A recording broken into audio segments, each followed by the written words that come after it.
Dale Stone, followed by Billy Belcher, followed by Hester Petty. All right, I'm Dale Stone with WOA. Two things I want to address today. First, because myself and other WOA comrades are continuously engaging with our community, we have an on-the-ground perspective of some of the conditions our community members are forced to experience. In recent months, we have observed a massive increase in the number of people we serve at our distributions. New faces appear every week, many of them children. This past week, we saw the highest number of people and the most new people we have ever seen on the streets. Folks are out there dealing with dire physical and mental health problems because healthcare has been profitized into a walled garden for the rich. Poor folks are outside in over 90-degree heat because housing costs have skyrocketed along with everything else. Conditions are clearly deteriorating. More and more people are being evicted, finding themselves with no options. For a lunch, they rely on us, a small, independently funded community organization. For every elected official, this should be embarrassing. City councilors recently made light of finding $20,000 in the budget for scholarships, like that amount was nothing. Yet they say they cannot meaningfully invest in ensuring their constituents have shelter.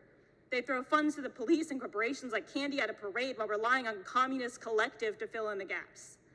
It's incredibly telling that they can sit in front of their constituents week after week and ignore the crisis surrounding them. They refuse to solve these problems and will continue to because under this system, what they care about is capital. Second, I want to bring up an issue that is relevant statewide as much as it is locally in Greensboro. Recent judicial rulings have upended the process for North Carolinians to request police camera footage. Police footage is automatically public record in other states, but in this state, requesting it now requires filing a civil action in addition to the proper paperwork. The issue is, no one seems to know how this process works. Not journalists, not routine records requesters, not even lawyers, because this new requirement is unprecedented. So, in practice, there is currently no way to obtain police recordings of police killings in North Carolina. So I have two questions that I would genuinely like this council to answer or at least investigate and the city attorney and city manager to look at. First, to your knowledge, has anyone requested the police video footage from the night Greensboro police killed Ernesto Ruiz on June 30th?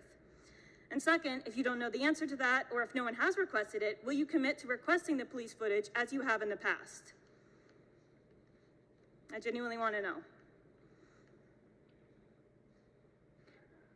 We always wait until it goes through the SBI investigation. Right. And once the investigation is played out, then we can have access to. But will you commit to request it? Mayor, I thought we had asked the city attorney to do whenever those things. Yeah, the police chief has come up with one of the first policies, I think, in the state when it comes to requesting videos. Because in the other case of the other recent police killing, they said in the news that they had requested it immediately after. It said GPD requested the footage, but in this case, there was no such statement made. I didn't understand a word you just said. In the other police killing before that, the news reported that the police had requested the footage at the time, but this was not stated in this case. So there was a discrepancy there. Yeah, I would like you to commit to requesting the footage.